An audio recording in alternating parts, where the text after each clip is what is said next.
እሺ አሁን ኢየሱስ ክርስቶስ አንዱ ነው አይደለ የመጣው? አንዱ አካል ነው አይደለ ወደዚህ የመጣው? የሚታመነው በኦርቶዶክስ አንዱ አካል። አዎ የስ እና ምድር ላይ በመጣበት ጊዜ ኢየሱስ ክርስቶስ ተርቦ ነበረ፣ አላቅም የሚል ነበርና ብዙ ነገሮች። ያ ለምንድን ነው ፈጣሪ ከሆነ ሰው ለምንድን ነው የማያውቅበት ምክንያት? ይሰማሻል? ኮክ ይሰማሃል?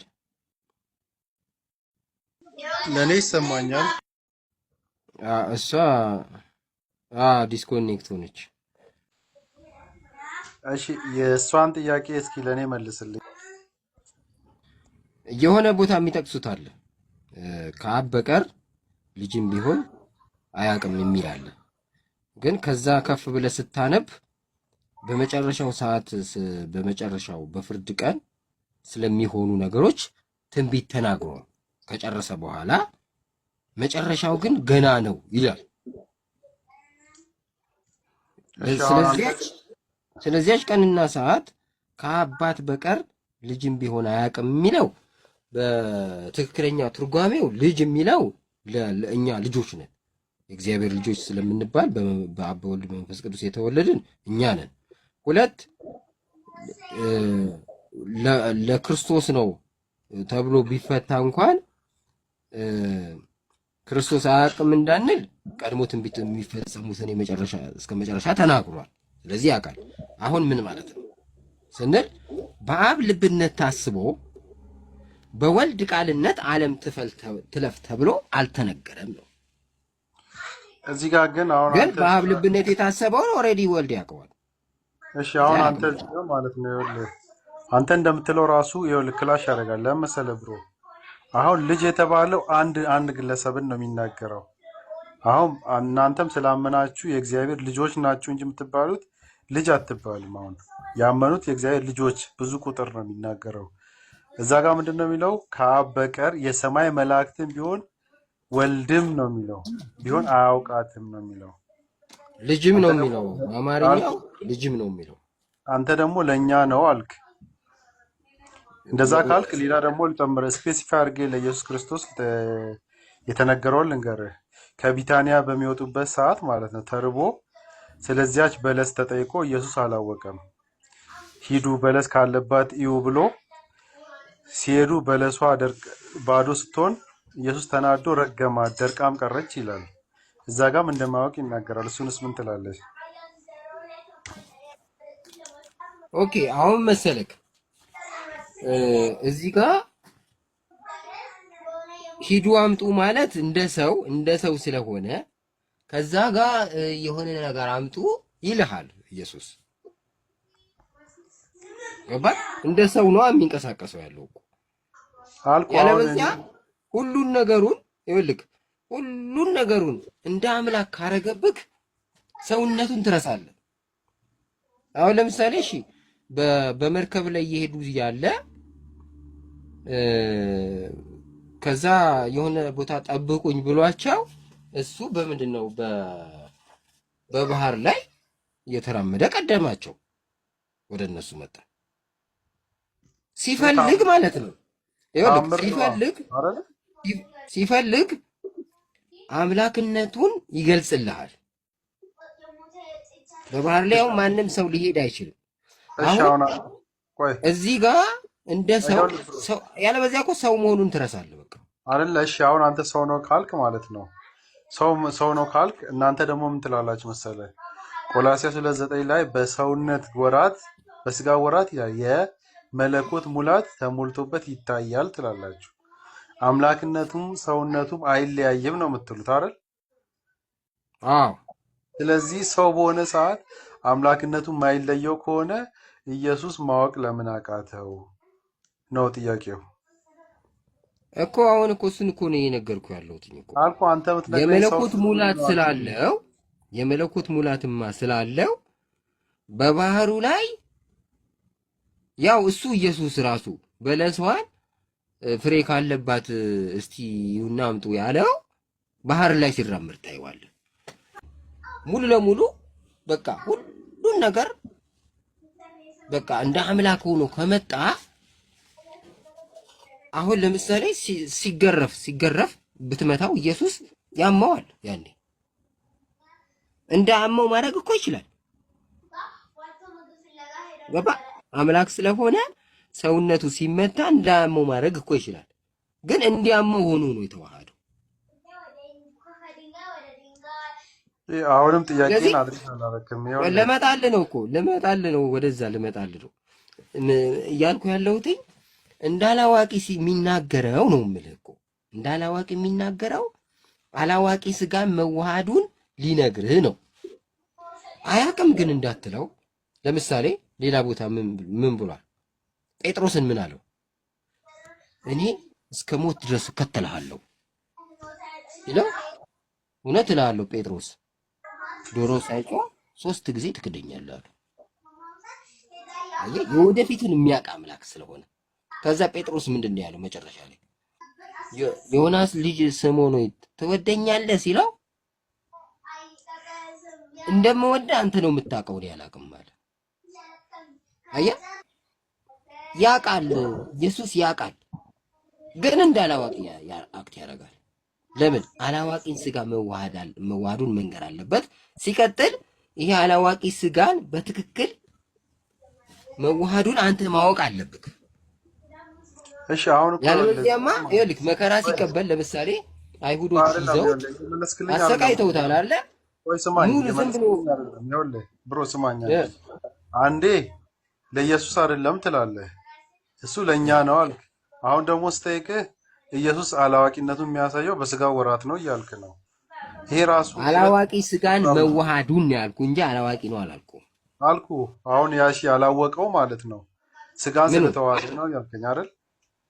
ያውቃል፣ ግን እንደ አላዋቂ ስጋ ያላዋቂ ስጋ መዋሃዱ ሊነግርክ እንደዛ አይነት ዘይቤ አነጋገሮችን ይጠቀማል ነው።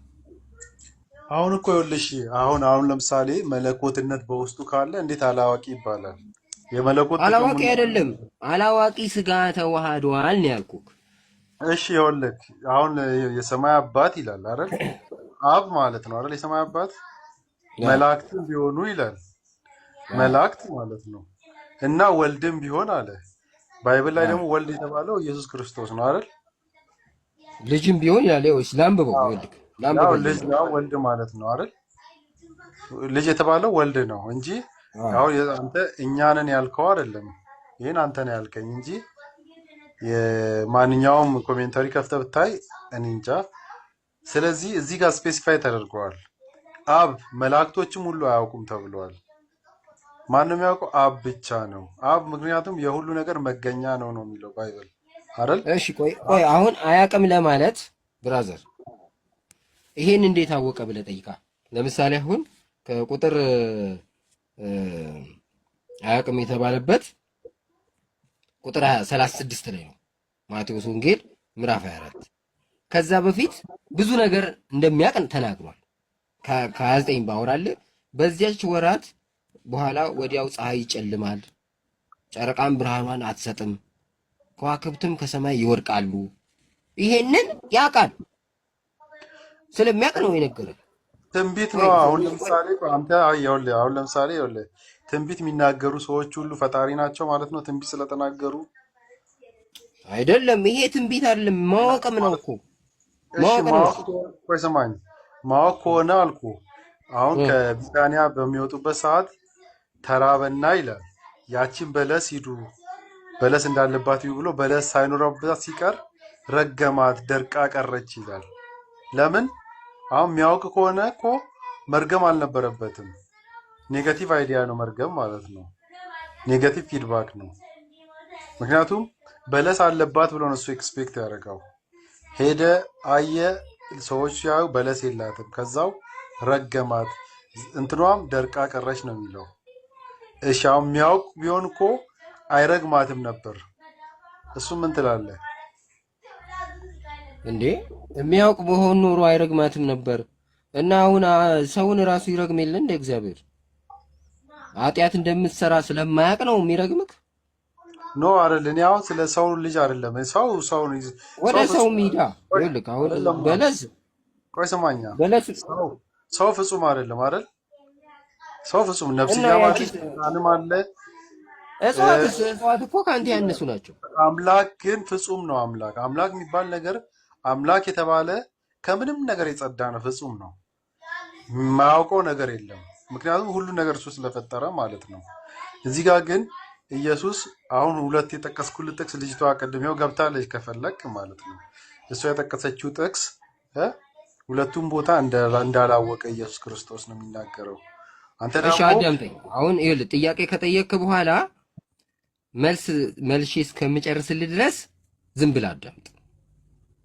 አሁን አንተ ትጠይቃለህ፣ መልስ የሚሆን ነገር ላመጣ ስል ጣልቃ ትገባለህ። አንተ ዝም ብለህ የቅንነት ጥያቄ አይደለም የጠየቅ ያለው። ለምንድን ነው ይሄን ሊል የሚችለው ያለበት ምክንያት የሚለውን ነገር ውስጥ እየከተትክ አይደለም። የሆነ ቦታ ሁሉን የሚያውቅ የመሆኑ ግልጽ የሆነ ነገር ስታገኝ እሱን መስማት አትፈልግም። አንተ መስማት የምትፈልገው አላዋቂ የሚያደርግልህን ነገር መርጠ ነው የምትሰማው። መርጦ ደግሞ እውቀት አይገኝም። መርጦ ማመን ማለት ነው። ፕሮቴስታንት አሁን መርጦ ነው የሚያምኑት ምንድን ነው? ስለ ክርስቶስን የእግዚአብሔር ልጅ መሆኑን ያምናሉ። ነገር ግን በስራ በበጎ ስራ ይጸደቃል የሚለውን ግን አያምኑም። መርጦ ነው የሚያምኑት። ስለዚህ እነሱ ኢየሱስ ጌታ ነው ብሎ ብቻ መዳን እንጂ ጽድቅ ሰርቶ መዳን አይፈልጉም። በቃ ይሄ መርጦ አማኝ ይባላል። አሁን አንተም መርጦ አንባቢ ወይ ደግሞ ነገር ነው የምትሆነው። አሁን አንተ እንዳዋቂ የተናገረበትንም ይዘክ ለምንድን ነው እንዳላዋቂ የሚናገረው ብለህ መፈተሽ አለብህ። ስትፈትሽ አሁን የሰማይ መላእክትም ቢሆን አያውቁም ከማለቱ በፊት እንዴት አወቀ ጨረቃ ብርሃኗን አትሰጥም በዛ ሰዓት እንዴት አወቀ ብላ ጠይቀው። ከዋክብት ከሰማይ ይወድቃሉ እንዴት አወቀ? ኃይላን ይናወጣሉ በዚያን ጊዜ የሰው ልጅ ምልክት በሰማይ ይታያል። የሰው ልጅ ማን ነው? እሱ እኮ ነው። በዚያን ጊዜ የሰው ልጅ ምልክት ይታያል።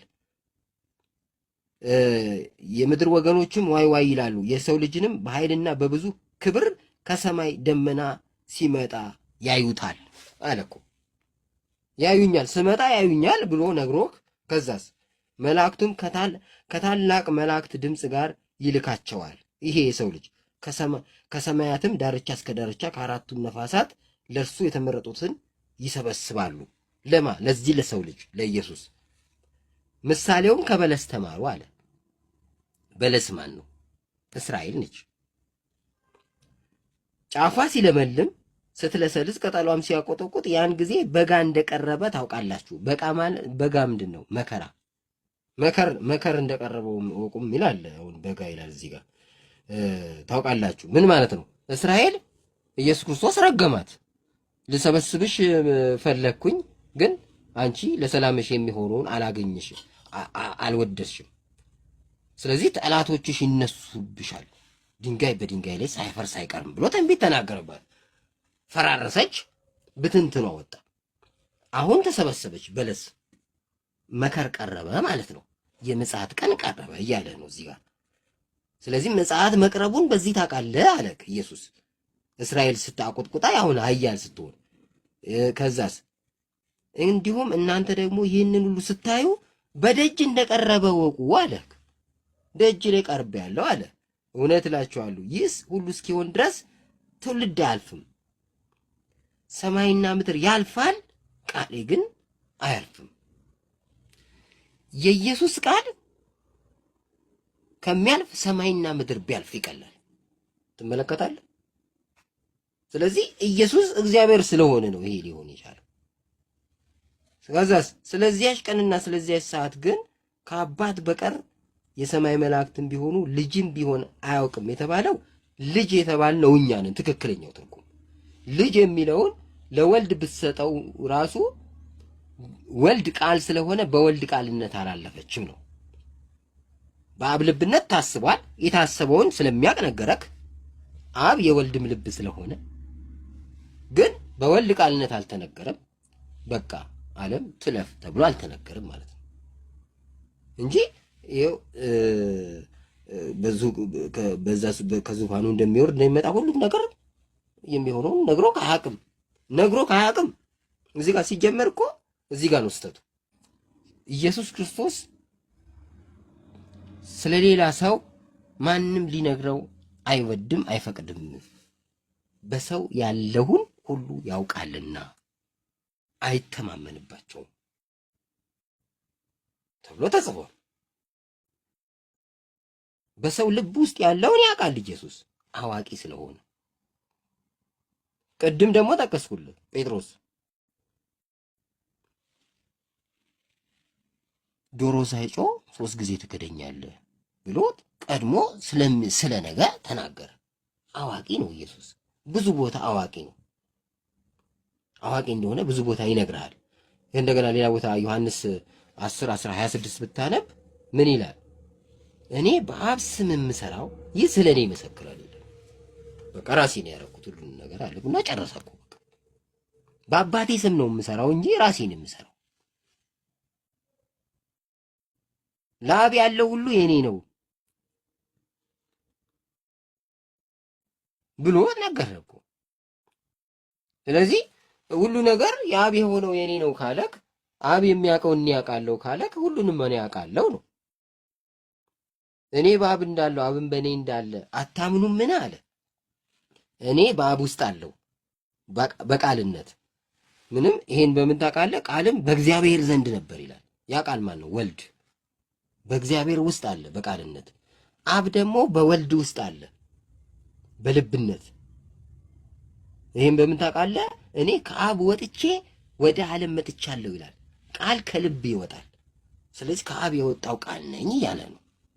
ከእግዚአብሔር ወጥቼም ይላል ዮሐንስ ወንጌል ላይ መጀመሪያ። ከእግዚአብሔር ማለት አብ፣ ወልድ፣ መንፈስ ቅዱስ እግዚአብሔር ይባላሉ። ከሶስቱ አንዱ ሆኜ ሳለው ከሰማይ ወረድኩ ማለት ነው። እግዚአብሔርን ያየው የለም፣ አብን ያየው የለም ከእግዚአብሔር ከሆነ በቀር እሱ አብን አይቷል ይላል። ከእግዚአብሔር የሆንኩ ነኝ፣ እግዚአብሔር ከሚባሉት አንዱ ነኝ አለክ። እግዚአብሔርም ነኝ አለክ። በመጀመሪያ ቃል ነበር፣ ቃልም እግዚአብሔር ነበር አለክ። እግዚአብሔር እንዴት አያውቅም ትለዋለህ? ስለዚህ ብዙ ቦታ ላይ ራሱ እግዚአብሔር ስለተባለ አምላክ ስለተባለ ከአብ የተካከለ ነው እያለክ አያውቅም ካልከው የሆነች አንድ ጥቅስ ይዘህ አያውቅም ካልክ አንተ ጋር ነው ስህተቱ ነው የምልህ። መራቡ ላይ ነው ፖይንት ላይ እንዴት ፈጣሪ ይራባል ነው። ተርቧል ታላይና ተርቧል ይላል። እሺ መራቡ የሚለው ጥሩ ጥያቄ ነው። አምላክ እንዴት ይራባል ያልሽው፣ አምላክ ራሱ የሞተው በስጋ ነው፣ የተራበውም በስጋ ነው። አሁን ለምሳሌ ወደ አንቺ አምጪው። ምክንያቱም እኛ ራሱ በእግዚአብሔር አምሳያ ስለተፈጠርን ጥሩ ምሳሌ ነን። ነፍሳችን ምግብ አይረባትም፣ ስጋችን ነው የሚረበው። ስንሞትም ስጋ ይሞታል፣ ነፍስ ግን ወደ ሰማይ ይሄዳል፣ አይሞትም። ነፍስ የባህሪ መለኮትን ስለተዋሃደ የእግዚአብሔር እስትንፋስ ስላለበት በነፍስ ውስጥ ማለት ነው። ይሄ ማሰብ፣ መናገር፣ ሕያውነት የተገኘው እግዚአብሔር እፍ አለበት፣ የሕይወትን እስትንፋስም ሰጠው አይደል የሚለው። ልክ እፍ ሲልበት የእግዚአብሔር እስትንፋስ መንፈስ ቅዱስ ነው። መንፈስ ቅዱስ ውስጥ ደግሞ አብና ወልድ አሉ። ስለዚህ አብና ወልድ ደግሞ አብ ልብ ነው፣ የእግዚአብሔር ልብ ነው። ወልድ ቃል ነው። መንፈስ ቅዱስ የእግዚአብሔር እስትንፋስ ነው። የእግዚአብሔር እስትንፋስ እፍ ሲባልብን ልክ እንደ እግዚአብሔር ማሰብ፣ መናገር፣ ሕያው ሆኖ መኖር ቻለ። ዘላለማዊ የሆን ነው የእግዚአብሔር ዘላለማዊ እስትንፋስ እፍ ስላለብን ነው። ስለዚህ አሁን ስትሞቺ ይሄ በነፍስ ውስጥ ያለው ዘላለማዊ ነገራችን አይሞትም። ስለዚህ ክርስቶስም ሲሞት በስጋ ሞተ፣ መለኮት አልሞተም። ሲራብም በስጋ ነው የተራበው። አንቺም በስጋ ነው የምትራቢው። ስጋ ሲርባት ትጥርምስምስ ብላ ከስታ በቃ አጥንት ሆነሽ ትቀሪያለሽ። ያኔ ሰርቫይቭ ማድረግ አትችይም። ነፍስሽ ትለያለች፣ አትሞትም፣ እሷ ትሄዳለች። ስለዚህ እንደዚህ ሁሉ ክርስቶስም የኛን ስጋ ስለለበሰ ተርቧል፣ በስጋ ተርቧል። አምላክ ተርቧል ለምን እንላለን ካልሽ መለኮታዊ አካል ወልድ ማለት ነው። ይሄ ወልድ ያንን ስጋ ተዋህዶታል። ነገር ግን መለኮት አልሞተም። ምክንያቱም ነፍስሽ ከስጋሽ ተዋህዷል። ነፍስሽ እንደማትሞተው መለኮትም ስጋን ቢዋሃድም አይሞትም። በቃ ምሳሌውን ካንቺ ውሰጂ በቃ። ስለዚህ ይሄ አምላክ የምንለው ለምንድን ነው? ማርያም ወለደችው። ስለዚህ አልፈጠረችውም ማለት ፍጡር አይደለም። የማርያም ፍጡር አይደለም፣ የማርያም ልጅ ነው። አብስ ወልድን ወይም ክርስቶስን ፈጠርኩት አለ። አብ ክርስቶስን ወልድን ልጄ ነው ያለው። የምወደው ልጄ ይህ ነው ያለው። ከማርያም ሲጸነስም በመንፈስ ቅዱስ የተጸነሰ ነው የሚባለው ያለ ወንድ ዘር። ስለዚህ የአብ ልጅ ነው የተወለደው። የእግዚአብሔር ቃል ነው ይላል። ቃልም ስጋ ሆነ አይደል የሚለው? የእግዚአብሔር ቃል ወልድ አካላዊ ቃል ነው የተወለደው በስጋ። ስለዚህ በስጋ ስለተወለደ ስላልተፈጠረ በስጋ የተወለደው የአብ ልጅ ነው። ስለዚህ አብም አልፈጠረው፣ የሁለቱም ልጅ ስለሆነ የፈጣሪም ልጅ ስለሆነ ፍጡር አይባልም። ስለዚህ አምላክ ነው። የተዋሃደው ስጋ ግን የፍጡር ስጋ ስለሆነ የፍጡር ስጋ ነው የተዋሃደው። መራብም አለበት። ካልተራበ ሰው አይደለም ልትይ ነዋ። አሁን እኮ ችግሩ እኮ እዚህ ጋር እኮ ነው። ይኸውልሽ ሲጸነስ ከ15 ዓመት ሴት ልጅ ነው የተጸነሰው። አሁን ከ2 ዓመት ሴት ሕፃን ቢጸነስ ይሄ በተአምር ነው የመጣ ነው። እንደ ሰው ስርዓት መውለድ ከምትችል ሴት የተወለደ አይደለም። ይሄ የሰው ልጅ አይደለም ትይ ነበር። ግን መውለድ አቅም ችሎታ ካላት ሴት ተወለደ። ተመልከቺ። ሲወለድ ደግሞ 9 ወር ነው የጠበቀው። 9 ወር የጠበቀው ዝም ብሎ አይደለም እኮ ትክክለኛ ወንድ ልጅ ሆኜ ነው የምወለደው ብሎ እንትን ኢሳይያስም ያለው እንወጽንሻለሽ ወንድ ልጅም ትወልጃለሽ ነው ያለው። ስሙም ድንቅ መካር ኃያል አምላክ የዘላለም አባት የሰላም አለቃ ተብሎ ይጠራል። ስለዚህ በትክክል የወንድ ልጅን የሰው ወንድ ልጅ የሆነን ሰው የሱን ሁሉን ነገሩን ካልያዘ አይ ሰው አይደለም ብለሽ ልትክጂ። ካልራበው ሲመቱት ሲደበድቡት ካላመመው በቃ ሰው አይደለም እኮ ነው የምትይው። በትክክል እኔ ሰው ሆኛለሁ እኮ ሊሎ እኮ ሁሉ የደረሰበት መለኮታዊ አካል በዚህ ስጋዊ አካል ውስጥ ሆኖ ተደብድቧል። ግን መለኮትን አያመውም። ምን ማለት መሰለሽ? ቀላሉ ምሳሌ ብረት አለ። ብረቱን እሳት ውስጥ ክትችው፣ ከዛ ብረቱ ልምጥምጥ ይላል አይደል? ስትመጪውም ብልጭ ይላል፣ እሳቱ ብልጭ ይላል እንጂ እሳቱን አያመውም። እንደፈለጋ ብረቱን ያለዝበዋል እሳቱ እንጂ እሳቱ ምንም አያመውም። ስለዚህ መለኮት አብሮ እሳት ነው፣ ከብረቱ ጋር አብሮ ተመቷል። እሳቱም አብሮ የተመታ ነው። ግን እሳቱን እንደማያመው መለኮት አብሮ ተመቷል። አምላክ ተመቷል፣ ተደብድቧል። ግን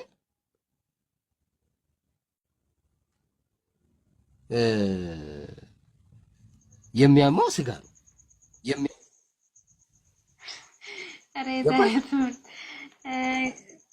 ገባሽ ነው? ለኔ ገብቶኛል። አዎ ግልጽ ነው። አምላክ ተመቷል ተደብድቧል እያልክ ነውና ያው አያመውም ማለት መሰለሽ ምሳሌው አሁን የጋለ ብረት ማለት ነው። ኢየሱስ የጋለ ብረት ማለት ነው። አሁን የጋለ ብረት ብትመቺው እሳቱን አያመውም። የሚያመው ብረቱን ነው ማለት የሚጨማደደው ማለት ነው። ወደ ሰው ስትወስጂው ህመም ነው የሚሆነው። ጭምድድ ይላል ብረቱ። ስለዚህ ክርስቶስ መለኮቱ ስለተዋሃደው አምላክ አብሮ ተርቧል ተብሎ ይነገርለታል። ዋናው ተራቢው ግን ስጋው ነው። መለኮት የተዋሃደው ስጋ ነው የሚራበው። ልክ አሁን አንቺ ሲርብሽ ስጋሽ ነው የሚርበው። ነፍስሽን አይርባት። ከዛ እግዚአብሔር ምን ያደርጋል? ስጋሽ ሲርባት ትጎሳቆላለች፣ ትታመማለች፣ ትሰቃያለች። ስጋ ስለምትሰቃይ ስቃይሽን ለማብረድ ነፍስን ይወስዳታል። ምንድን ነው ያለው ጌታ? ስጋን የሚገሉትን አትፍሩ ያለው ለዚህ እኮ ነው። ነፍስንም ስጋንም በሲኦል የሚያሰቃየውን ፍሩዋል።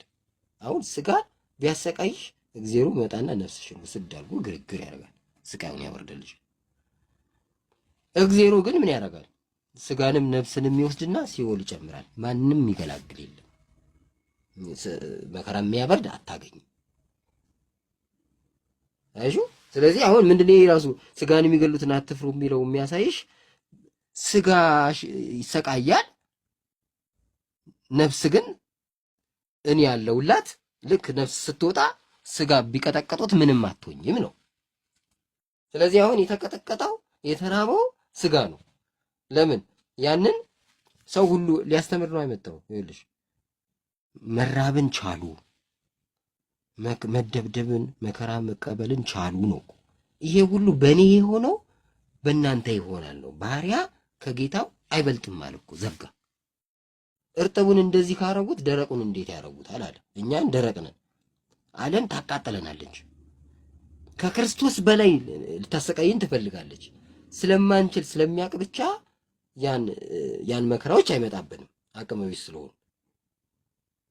እንኳን የክርስቶስን መከራ ያህል ልትቀበይ ትንሿ እንኳን ስትጎል እንዴት ነው ፈጣሪን የምታንገበግቢው? ታውቂያለሽ አይደል?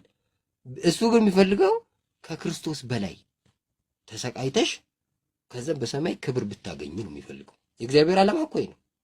በቃ ከኔ ተማሩ ያለው ይሄን ስቃይን መከራን ስለ እግዚአብሔር ብሎ ማለት ነው። ተቀበልና ና ነው።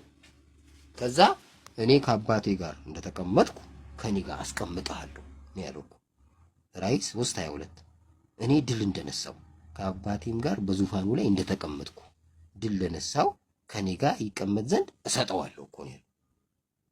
ልክ እንደኔ ተሰቃይተና እኮ ነው። አሁን ሰው የሚፈልገው ፌሽታ፣ እግዚአብሔር የሚፈልገው መከራ። ምንም አልተገናኝቱም እኮ። የእግዚአብሔር ዓላማ ሌላ፣ የኛ ዓላማ ሌላ። ያው እንግዲህ አንተ እንዳልከው ይነጣጣል። ግን እውነት ማለት ዛሬ መነጣጠል አሁን እንደ ነፍስና ስጋሽ ነው አልኩሽ። ነፍስ ማለት ነፍስና ስጋሽ አሁን ሐና ተገረፈች ብንል ነፍሷ አልተገረፈችም ይባላል አይባልም? ተገርፏል፣ ተርቧል። ሐና የምትባለው እኮ ስጋና ነፍስ ነች አይደል? ያለ ነፍስ ቆማለች? አልቆመችም። ስትገረፊ ሐና ተገርፋለች ሲባል እኮ ነፍሷም ስጋዋም ተገርፏል ነው። ሐና ሞተች ሲባልስ ሞተች ሲባል ስጋዋ ብቻ ነው የሚሞተው። ሞት ላይ እንደዛ ነው።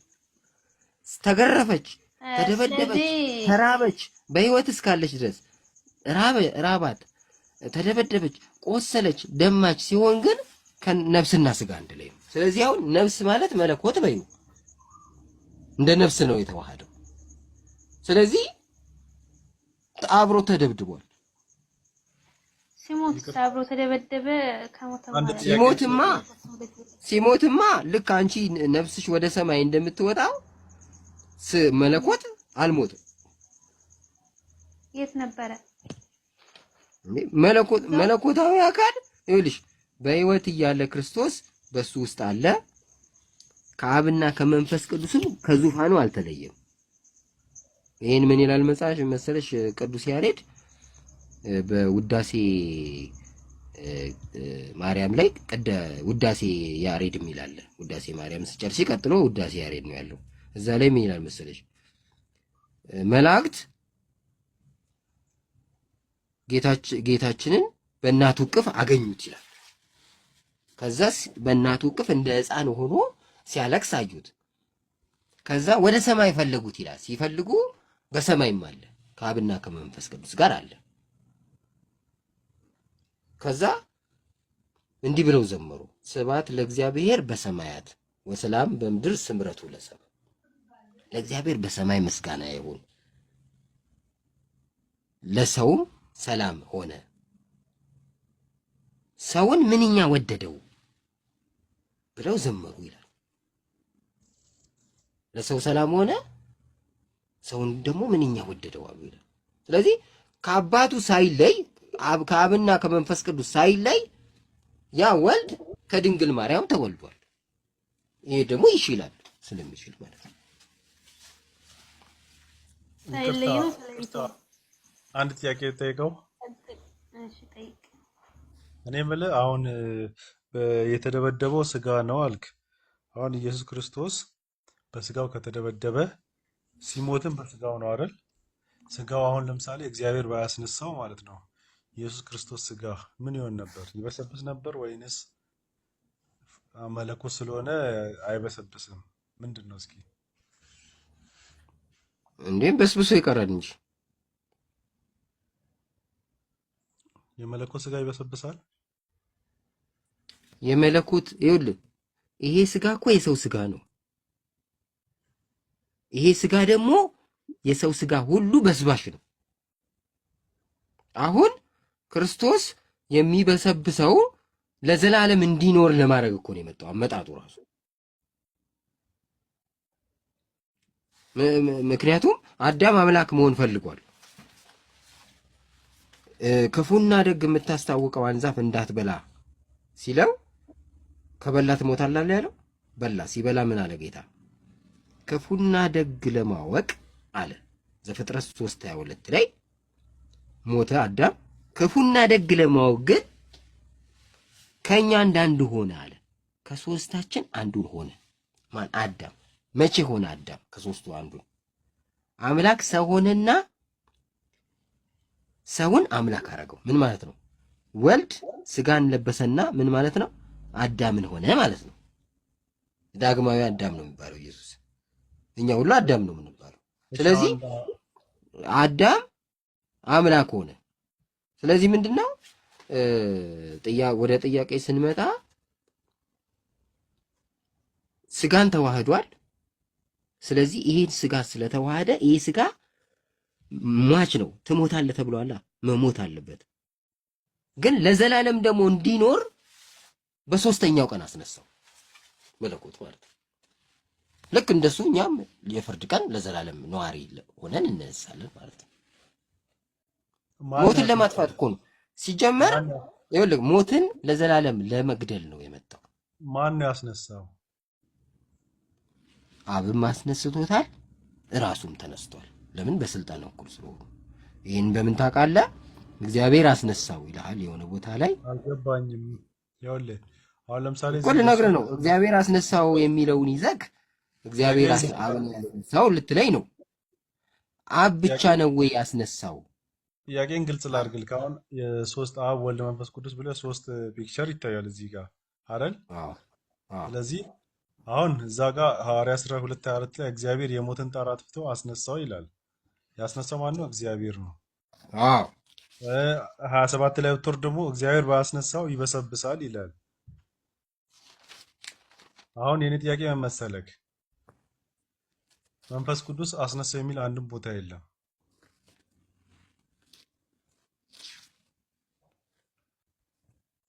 መንፈስ ቅዱስ አምላክ አይደል? አይ ግዴታ መንፈስ ቅዱስ ስላልተጠራ መንፈስ ቅዱስ አላስነሳውም ብለህ የምትለው ነገር የለም። ግን አሁን አብ አስነሳው እግዚአብሔር የሚለውን አንደኛ እግዚአብሔር አስነሳው የሚለው ሁለት ትርጓሜ ያለው። እግዚአብሔር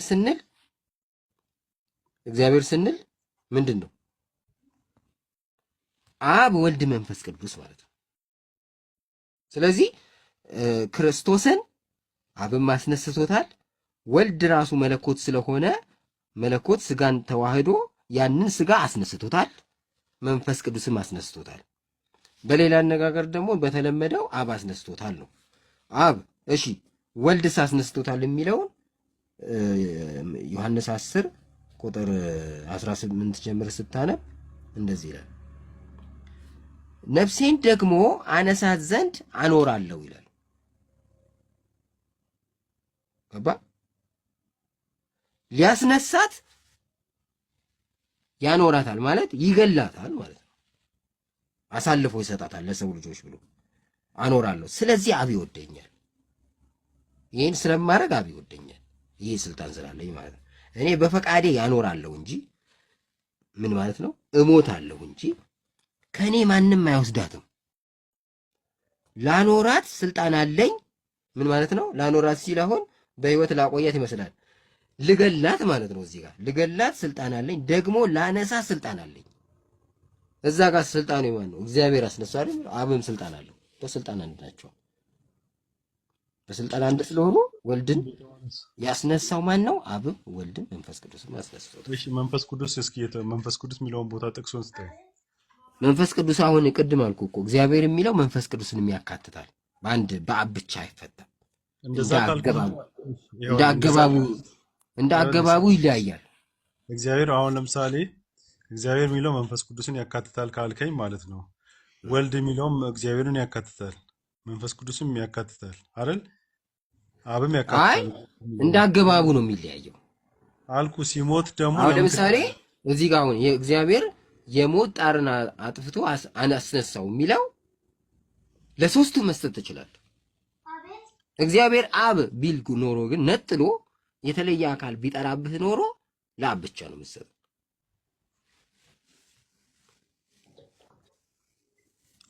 የለም አሁን እግዚአብሔር አብ፣ እግዚአብሔር ወልድ፣ እግዚአብሔር መንፈስ ቅዱስ የሚል ቦታ አለ። እግዚአብሔር አብ የሚል አለ። እሺ እግዚአብሔር ወልድ የሚል አለ። እግዚአብሔር ወልድ የሚል የለም አልኩ። እሱን ነው እዛ እግዚአብሔር ወልድን ዝም ብሎ ብቻ እግዚአብሔር ይለዋል። ምሳሌ ቃልም እግዚአብሔር ነበር ማለት ወልድ እግዚአብሔር ነው ማለት ነው። መጽሐፈ ምሳሌ 8:22ን ከፍታ አንብብ እስኪ። 8:22 አለኝ እኔ ጋር እስኪ። አሁን ቅድም እንደውም ገና ስንገባ እሱን ነበር እያወራን ያለ ነው። ኦኬ እኔ አልሰማሁም። እስኪ ካለክ አንብብልኝ። እሺ እኔ ጋር ያለው ወለደኝ ነው የሚለው።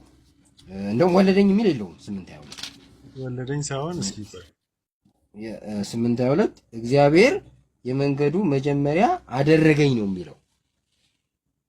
የአሁኑ የ2000 እትም የመንገዱ መጀመሪያ አድርጎ ፈጠረኝ ይላል። አየህ ኢየሱስ። አሁን ይሄ 2000 እትም ነው። አሁን ይሄ ቤተክርስቲያን ውስጥ አሉ የሚባሉ አሁን የዘመኑ ሊቃውንት መናፍቃንም ገብተዋል ማለት ነው። ፈጠረኝ ብለውታል። የ1981 80 እትም ግን የመንገዱ መጀመሪያ አደረገኝ ነው የሚለው። ይሄ ፈጠረኝ የሚለው የድሮ መጽሐፍት ላይ የግሪክ መጽሐፍት ላይ ነው ያለው። የግሪኩን አመጡት እነዚህ የዘመኑ ሊቃውንት። የግሪኩ ደግሞ አሪዮስ ይችን ጥቅስ ይዞ ወልድ ፍጡር ነው ብሎ አንጀቱ ተዘርግፎ የሞተበት ጥቅስ ነው። ያንን ጥቅስ ይዘው መጡ መልሰው የዘመኑ ሊቃውንት። ስለዚህ እኛ ቀድመን ይሄን ስለምናቅ አሁን መጥቶ የዛሬ ሊቅ ነኝ ባይ ፈጠረኝ ብሎ ቢጽፍ አንሰማውም። ሌባ ብለን እናባርረዋለን ማለት ነው። ልኩን እንነግረዋለን።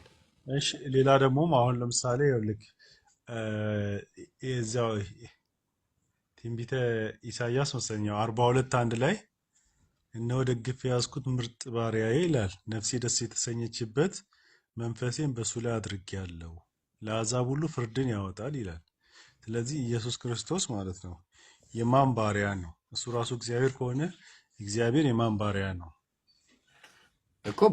ባሪያ እኮ ተብሏል። ኢየሱስ እኮ አልኩ የማን ባሪያ? የእግዚአብሔር ባሪያ ተብሏል። እሱ ራሱ እግዚአብሔር ሆኖ እግዚአብሔር ባሪያ ይባላል ተብሏል። ለመሰለ የባሪያን መልክ ይዞ መጣ። አሁን የሰው ልጅ ስጋ ባሪያ ነው። ይሄ ባሪያ የባሪያን ስጋ ነው የተዋሃደው። እሺ አሁን የባሪያ ካልክ ማለት ነው። አሁን ባሪያ የሚለው ሰው ለማለት ነው። እሺ ሌላው ደግሞ አሁን ቅድም ስታስተምር ማለት ነው ሐናን ቅድም ስትል ማርያም በ15 ዓመቷ ነው ኢየሱስ ክርስቶስን የጸነሰችው። ከዛው እንደ ማንኛውም ሰው 9 ወር ተጸንሶ ነው የተወለደው፣ ምክንያቱም ሙሉ ወንድ ሆኖ መፈጠር ስላለበት ስትል ነበር። አሁን ይሄ ባይብል ላይ አለ በ15 ዓመቷ እንደጸነሰችው ምን አለ? ባይብል ላይ አለ። አሁን ባይብል ላይ አለ፣ ቅዱሳት መጻሕፍት ላይ ነው ያለው እንጂ ባይብል ላይ የለም። አሁን ማርያም በአይሁድ ሕግ ማለት ነው የወር አበባ ስታይ ነው ከቤተ ክርስቲያን የወጣችው አይደል? ብዙ መጽሐፎች በ12 ወር አበባ ዓመት አየች ታያለች ብለው ገመቱና በ12 በ15 ዓመት ያው ስለሚሆን ቤተ መቅደስ ከምታቆሽሽ ብለው አወጧት። ግን እሷ ወረባ አታውቅም።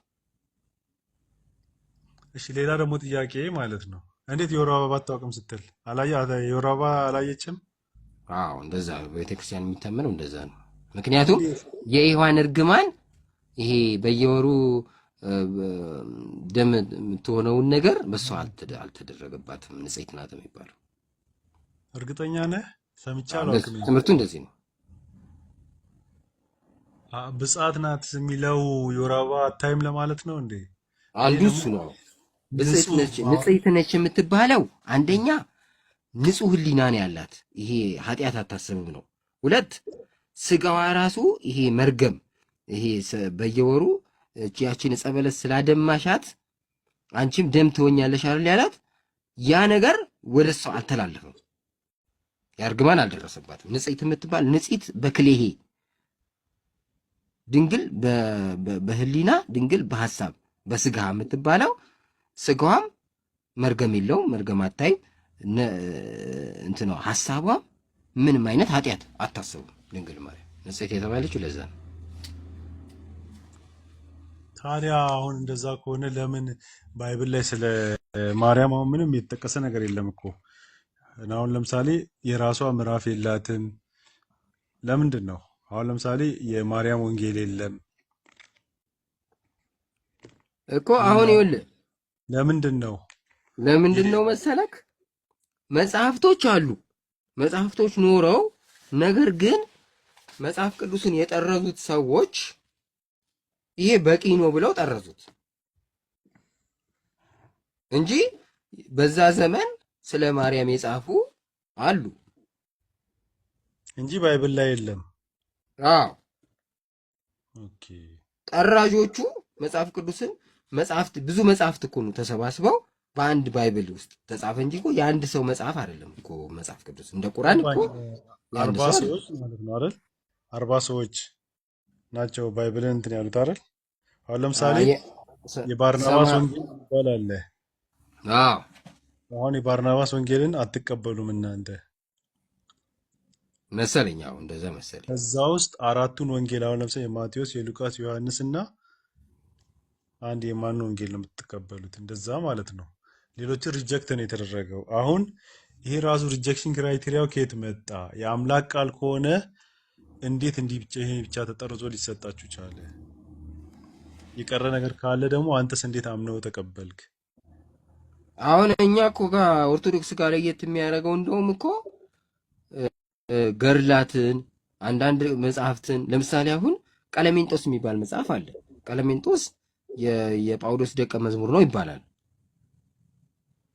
አሁን እኔ ጋር ከጴጥሮስ ጋር ቀለሜንጦስ ከጴጥሮስ ጋር እያወሩ ክርስቶስ ለጴጥሮስ የነገረውን ጴጥሮስ ለቀለሜንጦስ ነግሮት የጻፈው መጽሐፍ ቀለሜንጦስ የሚባል መጽሐፍ አለኝ። አሁን እኔ ቤተክርስቲያን ነው የምትቀበል። እሺ አሁን አንተ አሁን እዚህ ጋር ስለ እና አሉ ሁሉም መጽሐፍ ቅዱሱ ይሄ ብቻ ይሁን እንጂ ለምሳሌ አሁን እኛ 81 የምንቀበለው አንዱ እኮ ለዚህ ነው ጨምረን አንድ መጽሐፍ ብላችሁ ማለት ነው አይደል? መጽሐፍ ቅዱስ ብለን እንጂ 81ዱ ነው የምንቀበለው አይደል? መጽሐፍ ቅዱስ ነው የምንለው። ግን አሁን ካስፈለገ ስምምነት ቢኖር ኦርቶዶክስ ከፈለገች መጨመር ትችላለች። ከ81ዱ ሌላ አዎ ከፈለጉ ማን ይከለክላቸዋል? ዋናው ስምምነት እኮ። ከማን ጋር ነው የሚስማሙት? ቆይ ኦርቶዶክስ ተቋሙ መጽሐፍ ቅዱስ ላይ እዚህ መጽሐፍ ቅዱሱ ላይ ሌላ መጽሐፍ ቤተክርስቲያኗ የምታምንበት መጽሐፍ ይደረግ ብትል ለምሳሌ ገርል የአንድ ሰው ገርል ለምሳሌ የሐዋርያት ሥራ አሁን ገርል በለው የሐዋርያት ገርል ነው። ስለዚህ ለምሳሌ አሁን ቀለሜንጦስ የሚባለው መጽሐፍ አሁን ያልኩህ ቀለሜንጦስ እንግዲህ ከ72ቱ አርድእት አንዱ ነው እንደ ሉቃስ ማለት ነው። ስለዚህ የቀለሜንጦስ መጽሐፍ ተብሎ እዚህ ላይ አብሮ ሊጠርዙትም ከተስማሙ ይችላሉ። እና አሁን ጳውሎስ ማለት ነው። አሁን ለምሳሌ እናንተ ጳውሎስን ብዙ ጊዜ ቅዱስ ጳውሎስ ትላላችሁ፣ ግን ጳውሎስ ደግሞ የሆነ ባይብል ላይ እ በስጋ ወራቴ እንዳልታበይ የሴጣን መልእክተኛ ተሰጠኝ ይላል። ከእንደገና ደግሞ ነገሮችን ስናገር በሞኝነት ስናገር ጌታ እንዳዘዘኝ የምናገር አይምሰላችሁ ይላል። እንደዚህ እያለ እንዴት ጳውሎስን አምናችሁ ተከተላችሁ? ኦኬ የሚወጋኝ ሰይጣን ተሰጠኝ ያለው ሰይጣን ያልተሰጠው የለም። መጀመሪያ አልገባኝም። ሰይጣን ወይ ከውጭ ሆኖ ወይ ከውስጥ ሆኖ እንዲወጋህ እግዚአብሔር የቀጠረልህ ነው። ያለበዚያማ በምንድን ነው አንተ እንደ እሳት ተፈትነክ በእግዚአብሔር ፊት ክብር የምታገኘው? ክብር ለማግኘት መፈተን አለብህ። ፈታኙ ዲያብሎስ ነው። ይሄ ዲያብሎስ አይደለም አንተን ማለት ነው፣ ኢየሱስን እኮ ፈተነው። ኦኬ ኢየሱስን አሁን እንደፈተነው አውቃለሁ። ማቴዎስ 4:2 ላይ ነው አይደል? ግን አሁን አንተ እንዳልከው ማለት እግዚአብሔር ዲያብሎስን ከውስጥም ከውጭም ሆኖ እንዲወጋ ይፈተን ዘንድ ለሰው ልጅ ሁሉ ተሰጥቷል አልክ። ለኢየሱስስ እግዚአብሔር ነው የሰጠው ዲያብሎስን እንዲፈትነው? እግዚአብሔር ማለት እኮ እሱ ራሱ ነው እኮ እግዚአብሔር ነው እኮ ራሱ በፈቃዱ መጣ እኮ። እሺ አሁን እግዚአብሔር ስትል አሁን ራሱ እግዚአብሔር መሆኑንም እንዳትረሳ። አባቱም ፈቅዶ እሱም ፈቅዶ ነው የመጡት ተስማምተው ሶስቱ። እሺ አሁን እዚህ አሁን ኢየሱስ እግዚአብሔር ራሱ ነው አሁን በሰይጣን የተፈተነው እያልከኝ ነው? አዎ ምክንያቱም የሰው ልጅ ሁሉ በሰይጣን ይፈተናል ነው እኮ እያሳየ። እሺ አሁን ለምሳሌ ኢየሱስ ወይም እግዚአብሔር በሰይጣን እንዲህ ከሆነ ማለት ነው ከተፈተነ ማለት ነው አሁን አንተ ስታስበው ማለት ነው ሰይጣንን የፈጠረውም ሁሉ ነገር የፈጠረው ፈጣሪ ነው አይደል? አዎ የፈጠረ አካል እንዴት መልሶ በፈጠረው ይፈተናል? ምክንያቱም ማቴዎስ ወንጌል 4:2 ላይ ኢየሱስ እግዚአብሔር ከሆነ እግዚአብሔርን መንፈስ ነው የሚለው ወደ ምድረ በዳ ወሰደው በዲያብሎስ ይፈተን ዘንድ ነው የሚለው አይደል? ያ መንፈስ የወሰደው መንፈስ የሚለው ማንን ነው? እና እግዚአብሔርስ እንዴት በዲያብሎስ ይፈተናል እንዴ? የመጣው ራሱ ሊፈተን ነው እኮ መጀመሪያውኑ እኮ። አልገባ። አሁን ለምሳሌ አንድ አስተማሪ ማለት ነው ተማሪ የሚፈትነው ለምንድን ነው? ከተማሪው በላይ እውቀት ስላለው ነው አይደል? አይደለም ተማሪው ምን ያህል አውቋል፣ የተማረውን በትክክል ይተገብራል የሚለው ለማለት ማን ነው ያርምለት? የተማሪውን እውቀት ማን ነው የሚያርምለት? አስተማሪው ነው። ኤግዛክትሊ። ስለዚህ አስተማሪው የፈተነው አስተማሪ ከተማሪው የተሻለ እውቀት ስላለው ምን ያህል መልሰዋል ብሎ ይፈትንለታል፣ ያርምለታል ማለት ነው። ላይክ ዛት ማለት ነው። ኢየሱስ ክርስቶስ ወይንም እግዚአብሔርን ማለት ነው ሴጣን ሲፈትነው ከእግዚአብሔር የተሻለ እውቀት ኖሮት ነው እግዚአብሔርን የፈተነው ሴጣን? ወይንስ እንዴት? ምን ለማለት ነው? እንዴት ሊፈትነው ቻለ? አሁን እንኳን ከኢየሱስ ካንተ ሴጣን ይሻላል እንዴ?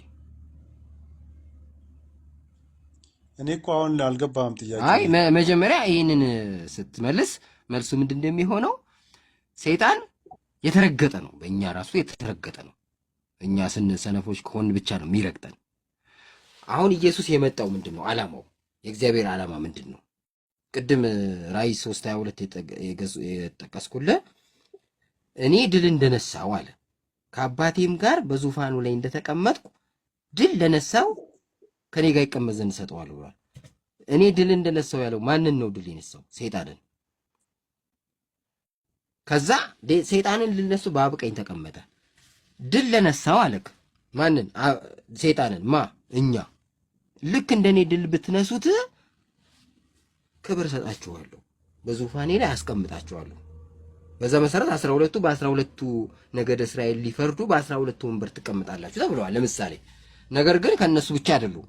ከናንተ በኋላ የሚገደሉ አሉና ጠብቁ ያላቸው አሉ። ደግሞ ራእይ ላይ አሉ። በዚህ ዘመንም ሰማዕታት ሐዋርያትን ሁሉም ይበልጡሉ ይመጣል ገና። ስለዚህ ግን አሁን ጥያቄን ያገኘኝ አልመሰለኝም። የኔ ጥያቄ ለምን መሰለህ? አሁን ኢየሱስ እግዚአብሔር ለምን እኮ አሁን የተፈተነው የሚለው ጋር ስትመጣ የተፈተነው ኦልሬዲ ሰዎችን ለመፈተን እግዚአብሔር ያዘጋጀው ነው። በቃ ሰይጣን ፈታኝ ነው። ስለበለጠህ አይደለም የሚፈትንክ። አሁን አልኩ በነገር ላይ እግዚአብሔር ነው ፈታኝ አይደል? አሁን በአእምሮህ እየገባ ነው የሚፈትነው ሴጣን አይደለ? ቆይ በህሊና ይፈትናል። ተፈታኙ ይኸውልህ ስማኝ፣ ተፈታኙ እግዚአብሔር ነው አይደል? አስፈታኙ ማን ነው? መንፈስ ነው አይደል? ተፈታኙ እኮ ፈታኙ ይሄ እግዚአብሔር የተባለው ኢየሱስ እግዚአብሔር አዎ። ብቻ አይደለም ሰውም ነው። እሺ ሰው አሁን ስለሆነ እንደ ሰው መፈተን ግድ ይለዋል። እሺ አሁን መለኮትነቱ ጥቅሙ ምንድን ነው? አሁን ለምሳሌ ሰውም መለኮትነቱ ጥቅሙማ ቆይ አይለያይም ብላችኋል አይደል? አ በስጋ ወራት መለኮትነቱ አይለያይም ብላችኋል። ሰውም አዎ አምላክም ነው። ስለዚህ ሰው በሆነ ሰዓት ሲፈተን፣ ሲገረፍ፣ ሲራብ፣ ሲቀጠቀጥ፣ ሲሞት የሆኑ ነገሮችን ቅድም እንደጠየቁ ሲረሳ፣ ሳያውቅ ሲቀር መለኮትነቱ ታዲያ የቱ ጋር ነው የሚሰራው? መለኮትማ ስራውን ሰራ እኮ። ይኸውልህ እሺ ስጋ ሲፈተን መለኮት ከሱ ጋር ስለሆነ መለኮትን ማሸነፍ የሚችል አይደለም እኮ ሰይጣን። ትል ምን አለ መሰለክ ሊሰቅሉ የመሰቀያው ሰዓት ሲደርስ ኢየሱስ ጸለየ ይላል። ሲጸልይ ሐዋርያት ተኙ ይላል አይደል? ሲተኝቶ እሱ ፈቅ ብሎ ሲጸልይ ተኝተዋል። ጸሎት አድርጎ ሲመለስም ተኝተዋል። ለምን ትተኛላችሁ? መንፈስ ቀርቦ ነበር፣ እናንተ ግን ተኝታችኋል አላቸው። አያ ፈተና ይመጣል። እሱን ሊገሉት ነው። እሱ ከዛ እየጸለየ ነው። ስትጸልይ ታመልጣለህ ብሎ እያስተማረ ነው። ጸልዩ አላቸው፣ አይጸልዩም። ስለዚህ ምን ሆኑ? ከጴጥሮስ አንዱ ለምሳሌ ካደ። ስለዚህ አሁን እሱ መለኮት ስላለው ሁሉን አሸናፊ ነው ኢየሱስ። አንተ ደግሞ ብትጸልይ አለ ኃይል ይሰጥሃል። ፈተና ዲያብሎስ ሲያመጣ የማሸነፊያው ኃይል ታገኛለህ። ምስታረግ ስትጸልይ፣ ስትሰግድ ማለት ነው። አሁን በዚህ እኔ አሁን ሙስሊሞችን ያደንቃሉ። ሙስሊም የማይሰግድ ሙስሊም አይደለህም ትሉታላችሁ። በቃ ፍጥጥ ብላችሁ ትይዙታላችሁ። ይሄ አሪፍ ነገራችሁ ነው። እኛ ጋር የለም። በቃ እንደፈለገ መፈንጨት ነው። አለባበስ እንኳን የማይሆን አለባበስ ተለብሶ ቤተክርስቲያን ሲገባም ዝም የሚባልበት ዘመን እንትን ነው። የኛ ስርዓቱ የሚጠብቅ ምዕመንም የለም፣ ካህንም የለም፣ ዘበኛም የለም፣ ወንድምም የለም፣ እህትም የለም። የራሱ ጉዳይ ነው የሚልክ እና ይሄ የራሱ የሰዎች ድክመት መንፈስ ቅዱስ ሳይኖር ይቀርና ይሸነፋሉ። ወልድ ግን መለኮቱ ኦልሬዲ ስላለው ፈተናውን አሸንፏል። ሰው ስለሆነ ግን መፈተን ግድ ነው። ተፈትኖ አሸነፈ፣ በአብ ቀኝ ተቀመጠ የሚልህ እኮ የቱን መሰለህ? ይሄ መለኮት የተዋሃደው ይሄ ስጋ በአብ ቀኝ ተቀመጠ። ምን ማለት ነው? የሰው ልጅ በአብ ቀኝ ተቀመጠ። የአዳም ስጋ ነው ክርስቶስ የተዋሃደው። ለዛ ነው እኮ አባት ሆይ በአንተ ዘንድ በነበረኝ ክብር አክብረኝ የሚለው። በአንተ ዘንድ ክብር ነበረኝ፣ አሁን ስጋን ተዋህጃለሁ። ስለዚህ ይሄ የተዋሃድኩት ስጋ ከኔ እኩል ይሁን እኮ ነው። ስጋም እኩል ይሁን ከመለኮት እኩል። ያ ስጋ ማን ነው? አዳም። የክርስቶስ ስጋ እኮ አዳም ነው የሚባለው እኮ። ስለዚህ ሰው አምላክ ሆነ የምንለው ለዛ ነው። አንድ ጥያቄ ጠይቄና ልውጣ። ብዙም እንትን አልኩ። ቴንኪው። የኔ አሁን ጥያቄ ምን መሰለህ? አሁን እናንተ ብዙ ጊዜ ስታስተምሩ ማለት ነው ኢየሱስ ክርስቶስ አልፋና ኦሜጋ ነው ትላላችሁ። እዛ አንደኛ ቆሮንቶስ 15:28 ላይ ምን ይላል? በመጨረሻም ልጁ ራሱ ሁሉን ላስገዛለት ይገዛል ይላል። የሆነ ቦታ ደግሞ ምን ይላል? አንተ ልጄ ነህ እኔ ዛሬ ወለድኩ ይላል። ኢየሱስ የተባለበት መጀመሪያ ጊዜ አለ፣ ዛሬ ተብሎ ማለት ነው። እዛ ጋር ደግሞ አሁን ቅድም እንዳልኩ ይገዛል ይላል በመጨረሻም። ስለዚህ አልፋና ኦሜጋ ደግሞ ጊዜና ገደብ የሌለው ነገር ነው አልፋና ኦሜጋ የሚባለው አይደል? ስለዚህ ይሄን እንዴት ታየዋለህ? ይሄኛው አሁን ይገዛል የሚለው አንዳንድ ሰዎች ለአብ ነው ይላሉ። እዚህ ጋር ግን ተገዛ የሚለው ለሞት ነው። ለምን? ቅድም እንዳልኩ በስጋ ሞተ በመንፈስ ያው ሆነ ተብሎ እንደተጻፈ በስጋ ሞቷል። የሞተው ሞትን ለመግደል ነው። እሱንም ለማድረግ እንደሆነ እዚህ ይነግራል። አንተ የጠቀስከው ለአንደኛ ቆሮንቶስ ምዕራፍ 15 ቁጥር 25 ጀምሮ ስናነብ እንደዚህ ይላል። ይኸውልህ ጠላቶቹን ሁሉ ከእግሩ በታች እስኪያደርግ ድረስ ሊነግስ ይገባዋል። የትኛውም ጠላት ከኢየሱስ በታች መሆን አለበት። እስከዛ ድረስ ያስከሚሆን ሁሉም እስከሚጠናቀቅ ይጠብቃል ማለት ነው። ይገባዋል። አሁን የኋለኛው ጠላት የሚሻረው ሞት ነው አለ። አየህ፣ ሞት ጠላት ነው። ስጋ ለባሽን ሁሉ ገድሏል። ስለዚህ ኢየሱስም ስጋ ለብሷል፣ መሞት አለበት። ስለዚህ ምን ሆነ? የኋለኛው ጠላት የሚሻረው ሞት ነው። ሞት ጠላታችን ነው፣ ይሻራል አለ። ሁሉን ከእግሩ በታች አስገዝቷልና ሁሉን እየገደለ ነውና ማለት ነው። እሺ፣ ነገር ግን ሁሉን ተገዝቷል ሲል ሁሉን ካስገዛለት በቀር መሆኑ ግልጥ ነው። እግዚአብሔርን ገዛ ማለት ግን እያልን አይደለም ማለት። ሁሉን አስገዝቷል ስንል ያስገዛለትን እየገዛ አይደለም፣ እግዚአብሔርን እየገዛ አይደለም ሞት። እሺ፣ ሁሉ ከተገዛለት በኋላ ግን ለሞት ተመልከት። እዚህ ጋር ሁሉ ከተገዛለት የሚለው ለኢየሱስ አይደለም። ሁሉ ከተገዛለት በኋላ ለማን? ለሞት። እግዚአብሔር ሁሉ በሁሉ ይሆን ዘንድ እግዚአብሔር የሁሉም አሸናፊ ይሆን ዘንድ ማለት ነው። እዚህ ጋር ልጁ ራሱ ሁሉን ላስገዛለት ይገዛል፣ ለሞት ይገዛል። ምን ማለት ነው? ይሞታል ማለት ነው። ካልሞተማ ትንሣኤ የለም ይልሃል ወረድ ብሎ። ካልተነሳ ክርስቶስማ እኔ ወንጌል መስበክ ምን ይሰራልኛል? የሞተን ትንሣኤ አለ ብዬ እኮ ነው የምሰብከው ይላል። ስለዚህ የተገዛው ኢየሱስ ለሞት ነው እንጂ ለአብ አይደለም። ለአብም ተገዛ ቢባል ምንም አይገርምም። በስጋት ወራቱ ያው ታዟል የሚሉ ብዙ ቦታ ስላለ መታዘዝ እንደ ስጋ መስራት ስጋን እስከለበሰ ድረስ አምላኬ ማለት አለበት፣ መጸለይ አለበት። እሱ ቢልም አይገርምም። ግን እዚህ ጋር የሚለው ግን ለአብ አይደለም። ሌላው ጥያቄ ምን ነበር? አሁን ስትለኝ ማለት ኮንሰፕቱ ራሱ አሁን ለአብ ቢሆን ነው እንጂ እንትን የሚለው ማለት ነው። አሁን ለሞት ስትል ማለት ነው ይህ ሁሉን ላስገዛለት ሁሉን ያስገዛለት ሞት ከሆነ ማለት ነው መልሶ እሱም ለሞት ይገዛል አይደል? ሁሉም ይሟሽ ሁሉን ለሞት አስገዛ እግዚአብሔር። ለሞት ሁሉን አስገዛ፣ ሁሉንም እየገደለ ነው። ስለዚህ ለዚህ ለሞት ተገዛ ኢየሱስ ልጁ ራሱ አለ እኮ ለዚህ ሁሉን ላስገዛለት ለሞት አልኮ። ይሄ አሁን አንተ ምን አልከኝ መሰለህ? ሁሉን ያስገዛለት ሞት ነው አልከኝ። አሁን ደግሞ ስትነግረኝ እግዚአብሔር ሁሉን ላስገዛለት ለሞት አልክ። አሁን የሁሉም ያስገዛው ማን ነው?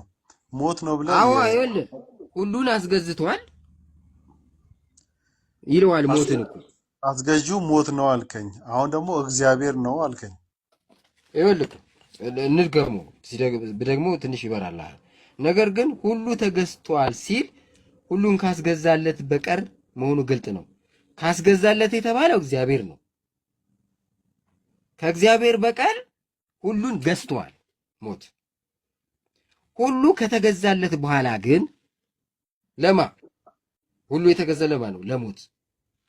ሁሉ ከተገዛለት በኋላ እግዚአብሔር ሁሉ በሁሉ ይሆን ዘንድ የሁሉም አሸናፊ ይሆን ዘንድ ማለት ነው።